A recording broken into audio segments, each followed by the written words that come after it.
Bogus ration card का जो मामला है वो ये भी एक नए भ्रष्टाचार के सोर्स को उजागर करेगा। कुल मिला के देश कहीं नहीं है। श्रवण जी ने सीधे तौर पर टिप्पणी की। वापस आता हूं सुरेंद्र राजपूत जी आपके पास। अनुत्तरित रह गए थे मेरे दो प्रश्न। पुरानी पेंशन के संदर्भ में भी आपने बताया नहीं। मनमोहन सिंह जैसा महान अर्थशास्त्री जब देश के प्रधानमंत्री के पद पर बैठा हुआ था तब इस पेंशन योजना के संदर्भ में उन्होंने महसूस नहीं किया कि ये लागू होनी चाहिए। तो कौन ना समझता, मनमोहन सिंह या आज का कांग्रेस का नेतृत्व? ये सवाल है। और दूसरा सवाल, हिमाचल प्रदेश में घोषणाओं के साथ आ तो गए पर अब अपने ही कर्मचारियों को तनख्वाह देने के लाले पड़े हुए हैं। इसके बावजूद भी प्रियंका गांधी जो हिमाचल में आजकल बहुत समय गुजारती हैं, मध्य प्रदेश में नए ऐलान करने के संदर्भ में कहीं कोई आवाज कांपी नहीं। क्यों सुरेंद्र जी? दोनों के उत्तर मिले तो चर्चा को विस्तार मिले।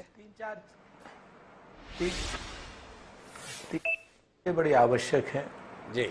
राजनीति में, और पत्रकारिता के अजात शत्रु हैं श्री श्रवण गर्ग जी, तो हम उनकी बातों का पूरा सम्मान करते हुए तो हम 3-4 बिंदु उनके सामने रखना चाहते हैं ताकि विमर्श को आप बहुत बड़े और अगले आयाम पर ले जा सके। जी। पहली बात तो जो इन्होंने कहा कि साहब दुनिया में मैंने कहीं नहीं देखा, तो मैं श्रवण जी के सिर्फ नॉलेज में ला रहा हूं, मैं उन जितना विद्वान नहीं हूं। अगर आपको याद हो, अमेरिका ने $80 बिलियन का बेल आउट पैकेज दिया है किसानों को। फ्रांस लगातार पर एकड़ सब्सिडी देता है अपने किसानों को, डायरेक्ट देता है। अमेरिका $80 बिलियन दे रहा है कि आप ये फसल उगाइए या ये नहीं उगा, अगले 5 साल के लिए है ये। स्वीडन न्याय की योजना पे ऑलरेडी काम करता है, वहां पे लागू रहती है, और खाली खेती के किसानों पर नहीं रहती है, बाकी लाइव स्टॉक के किसानों पर और बाकी चीजों के किसानों पर। खैर, ये ऐसी बात नहीं है कि कांग्रेस पार्टी अकेली ला रही है, कांग्रेस पार्टी नहीं ला रही। कल्याणकारी राज्य की व्यवस्था में पहले से अंग है कि साहब सब लोगों को सबल बनाया जाए, बैसाखी देकर के नहीं। जिन लोगों को भी 1500 रुपए, मैं आपको बताऊं, मेरे बाबा को और मेरे नाना को, पर मेरे नाना पंजाब के हैं, उनको जब 1000 रुपए की पेंशन वृद्धावस्था देने की बात की तो उन्होंने मना कर दिया कि भाई मुझे नहीं जरूरत है। लेकिन वहीं पर अगर आप ये कहें कि जिसे जरूरत है, जिसके घर में 1000 रुपए जिस वृद्ध के पास जाते हैं तो उसकी दवाई का खर्चा निकलता है। एक बात। उसी तरीके से चाहे महिलाओं की बात हो, चाहे युवाओं की बेरोजगारी भत्ते की बात हो, ये सारी की सारी चीजें भ्रष्टाचार की बात नहीं है, लोगों को ऊपर उठाने की बात है श्रवण जी। और मैं आपको जिम्मेवारी से कहता हूं कि किसान को, चाहे वो कांग्रेस की सरकार रही हो चाहे कोई और सरकार रही हो, अगर उस वक्त के हिसाब से सही अगर उनकी फसलों का उचित मूल्य दे दिया गया होता तो किसान की कर्ज माफी नहीं करनी पड़ती, नंबर 1। नंबर 2, एक तरफ आप जब बात करते हैं तो एक तरफी बात होती है।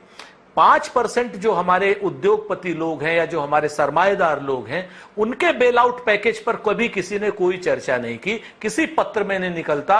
गुलाबी अखबार जिसको आप इकोनॉमिक के अखबार कहते हैं, उनमें कभी ये नहीं निकलता कि साहब 1,80,000 का पर ईयर का बेल आउट पैकेज हमेशा क्यों दिया जा रहा है, एनपीए यूनिट्स को क्यों किया जा रहा है, हजारों लाखों करोड़ रुपए के कर्ज क्यों माफ किए जा रहे हैं, 11-11 लाख करोड़ के कर्ज जो हैं वो एनसीएलटी में क्यों डाले जा रहे हैं। 5 लाख करोड़ की कंपनी या 2 लाख करोड़ की कंपनी, उसके बाद वही आदमी रोहिया जो एसआर वाला है वो क्या नाम एनसीएलटी में डाल देता है और उसी को अपने बैकडोर से 40,000 करोड़ में खरीद लेता है। बाकी पैसा किसान से जरूर आप 1 बीघे जमीन, क्या नाम, किसान को 2 लाख रुपए आप कर्ज देंगे और 5 एकड़ उसकी जमीन गिरवी रख लेंगे और उसके बाद किसान आत्महत्या पे मजबूर हो जाएगा।